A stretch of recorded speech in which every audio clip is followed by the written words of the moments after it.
Saludos, queridos compañeros. Entonces vamos a continuar con el estudio y las consecuencias en el ser humano que producían estas doctrinas de Lutero y de Calvino.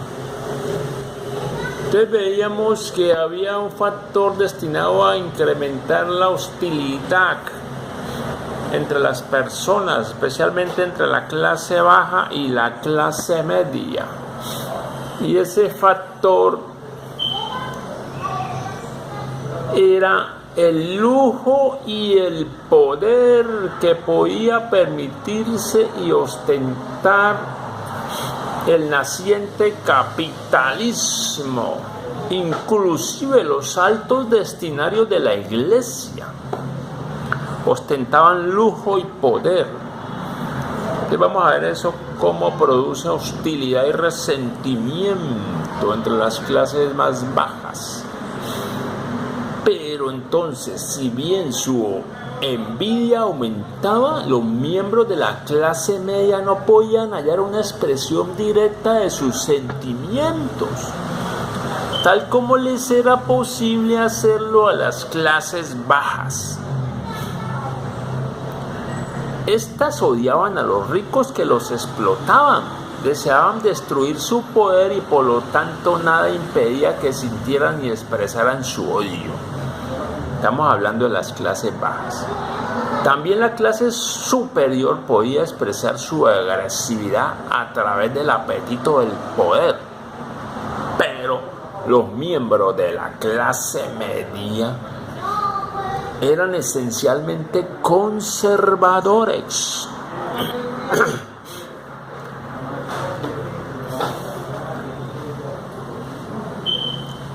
Querían estabilizar la sociedad, pero no revolucionarla. Cada uno de ellos tenía la esperanza de llegar a ser más próspero y participar en el progreso general. La hostilidad, por lo tanto, no debía manifestarse abiertamente, ni aún podía ser experimentada conscientemente, debía ser reprimida.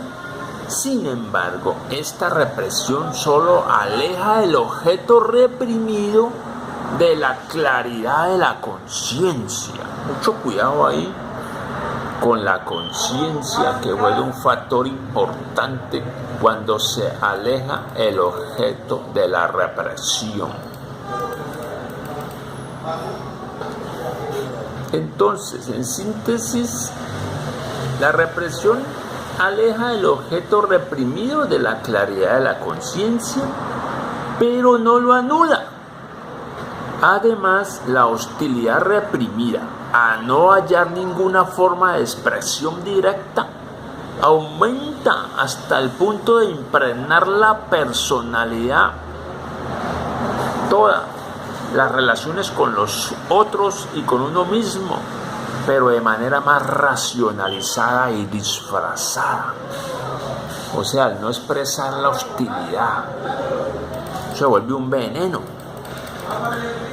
Lutero y Calvino representan esta hostilidad que todo lo penetra, no solamente en el sentido de que estos hombres personalmente pueden contarse entre las grandes figuras de la historia y aún más entre los líderes religiosos que con mayor intensidad experimentaron sentimientos de odio, sino, y esto es mucho más importante, en el sentido de que sus doctrinas se hallaban teñidas de esa hostilidad y solo podían tener eco en un grupo que también se viera impulsado por una hostilidad intensa y reprimida. Su expresión más saliente puede hallarse en la concepción que ellos sustentaban acerca de Dios, especialmente en la doctrina de Calvino.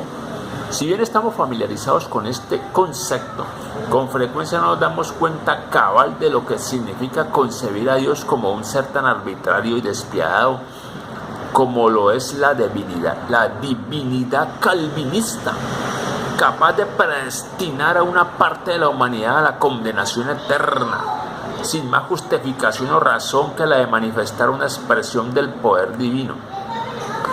El mismo Calvino, por supuesto, se preocupaba por las evidentes objeciones que podían hacerse a esta concepción.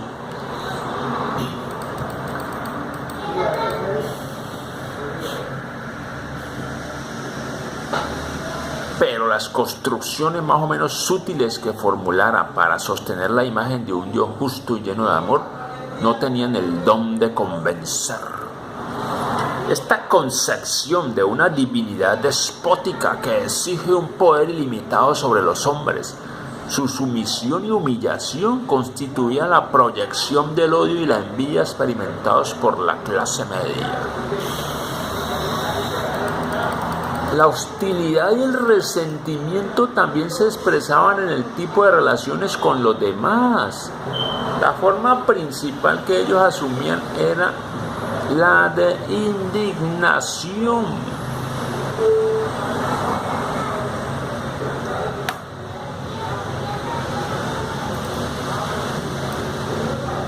Sobre todo la indignación moral, característica de la baja clase media desde los tiempos de Lutero hasta lo de Hitler. Mucho cuidado que aquí viene el monstruo. Esta clase, que en realidad era envidiosa de los que poseían riqueza y poder y disfrutaban de la vida, racionalizaba su resentimiento y envidia del buen vivir por medio de la indignación moral y de la convicción de que esos grupos socialmente superiores serían castigados por el sufrimiento eterno. Pero la tensión hostil en contra de los demás halló aún otras expresiones.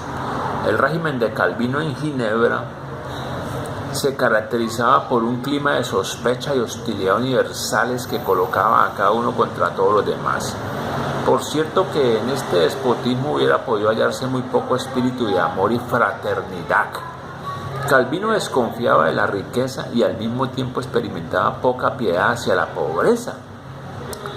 En el desarrollo ulterior del calvinismo aparecen frecuentes advertencias contra los sentimientos de amistad hacia los extranjeros, actitudes crueles para con los pobres y una atmósfera general de sospecha. Aparte de la proyección en Dios de la hostilidad y de los celos y de la expresión indirecta bajo la forma de indignación moral, otra manera de manifestar la hostilidad fue la de dirigirla hacia uno mismo. Ya vimos cómo Calvino y Lutero subrayaban la maldad propia del hombre y enseñaban que la autohumillación y degradación son base de toda virtud. Para ellos esta exigencia no significaba conscientemente otra cosa que un grado extremo de humildad. Pero quien esté familiarizado con los mecanismos psicológicos de la autoacusación y la autohumillación no debe dudar de que esta clase de humillación se arraiga en un odio violento que por una razón u otra haya bloqueada su expresión hacia el mundo exterior y opera entonces en contra del propio yo. Para entender cabalmente este fenómeno es menester darse cuenta de que las actitudes hacia los otros y hacia uno mismo, lejos de ser contradictorias, en principio corren paralelas. Pero mientras la hostilidad contra los otros a menudo es consciente y puede expresarse en forma abierta, la hostilidad en contra de uno mismo generalmente, excepto en los casos patológicos, es inconsciente